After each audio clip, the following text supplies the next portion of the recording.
So I kind of knew the forecast was for average weather at Tekapo. I left with sunshine and I arrived in rain. Yeah, and I should have had some emergency water in the car. I'm dry, I have absolutely no water anywhere in the caravan. So I'll just have to, I've detached the car, I'll just drive around and try to find a tap and just accept I'm saturated. This is more, not really for rain, it's more for a mist. The water's gone all the way through. Doesn't seem to be any water taps. I'm going to check the app and just see if there is a water symbol. I really should have checked that before I left this morning.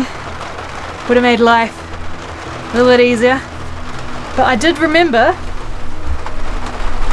I had this old emergency bottle of water, fresh. I just filled it up yesterday. At least I can have a cup of tea and then just see if the weather's going to improve and get some water. I think I'm more uneven than I realised. Yeah, that's what happens when you arrive in the rain. You're trying to get the right spot. I should have moved over another metre and I would have been fine. Yeah, there's a walking track right next to my caravan.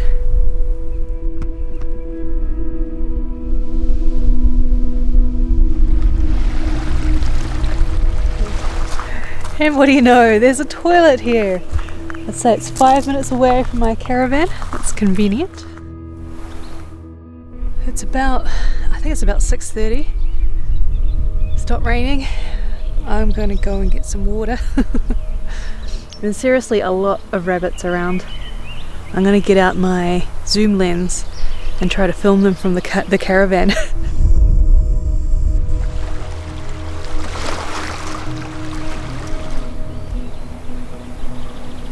And I seriously recommend just drive along the road that's to the right of this lake. It kind of goes into gravel and it becomes farmland. And there's really nothing at the end. A couple of years ago I drove all the way to the end.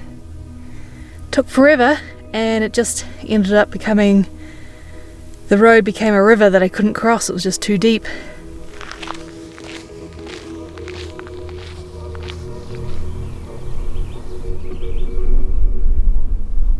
So there's a bit of talk about lupins at the moment.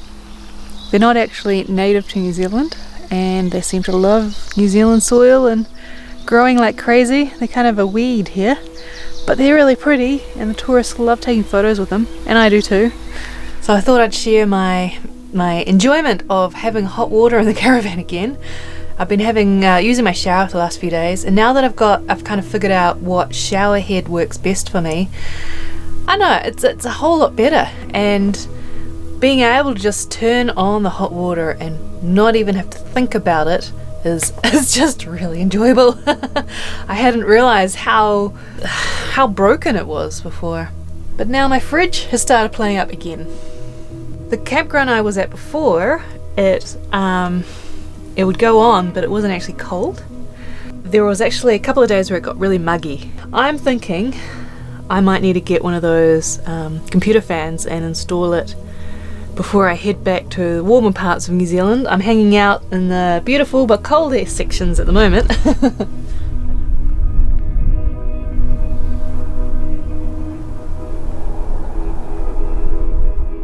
I like that I arrived in Lake Tekapo freezing and I'm going to be leaving and it's warm and sunny. So warm and sunny, I think my fridge is starting to play up again.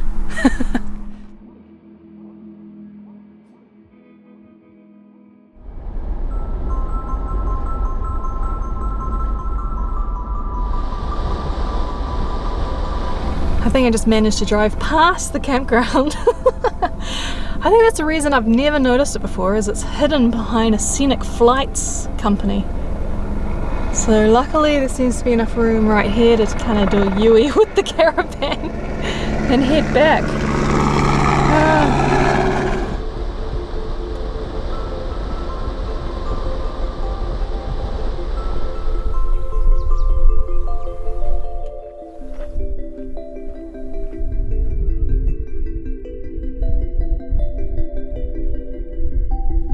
Well, that glacier walk was worth it. You're really high up, you don't realise there's tiny, tiny little boats on the water.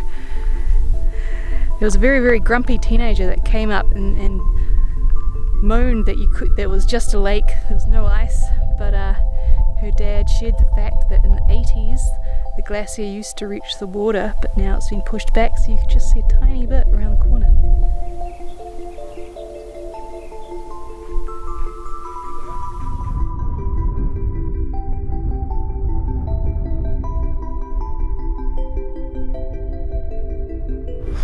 So how cold do you reckon that water is?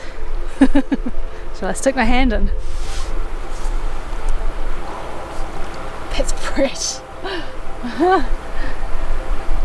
Chilly.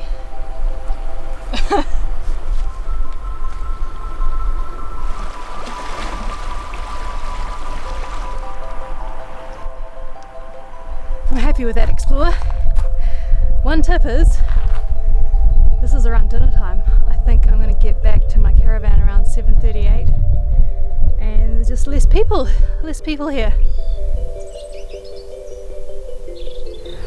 So I'm staying 2 nights at this campground. It's mainly hired vans and motorhomes and a whole lot of tourists. I think I spotted one other NZMCA member yesterday. And so they all kind of come in, stay one night, race off, do the sights, and then carry on to the next destination. Whereas with a caravan, everything's just a little bit slower. I tend to stay 2 nights at a campground if I want to do sightseeing in the area, just because it's an absolute mission trying to park with a caravan at some of these tourist sites. I think this is the most expensive campground I've stayed at so far on this South Island trip. I think it's about $24 a night, non-powered, with an NZMCA discount of 10%, so it's still $24. And I tried to find a level site. Like, some of these sites are really on an angle, and I thought I'd found a flat site, but no. This is even worse than Lake Tekapo. And I'm leaning on the wrong way. I'm leaning that way, which means all the water is not escaping down the sink or the shower hole.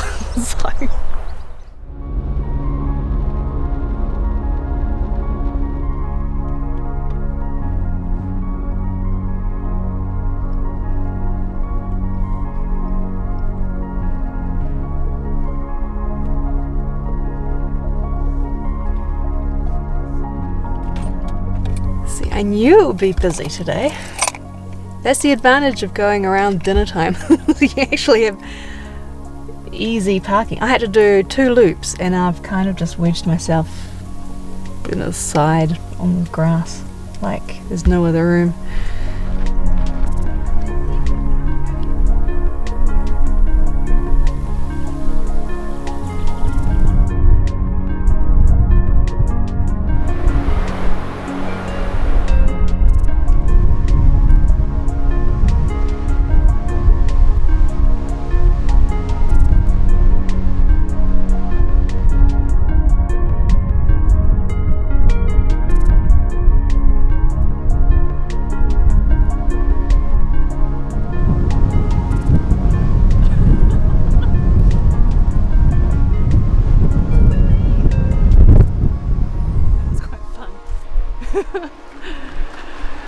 Very windy, and the whole bridge was shaking in the middle.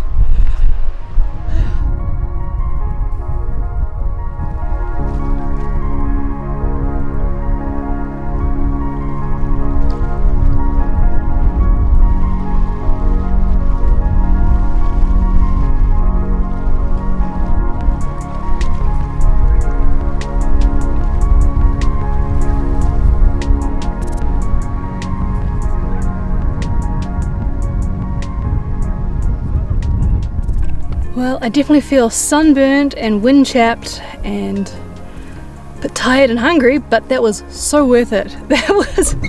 Whoops, just turned on my windscreen wipers. They said 3 hours. I think I dawdled and took photos and videos. Probably more like 4 hours.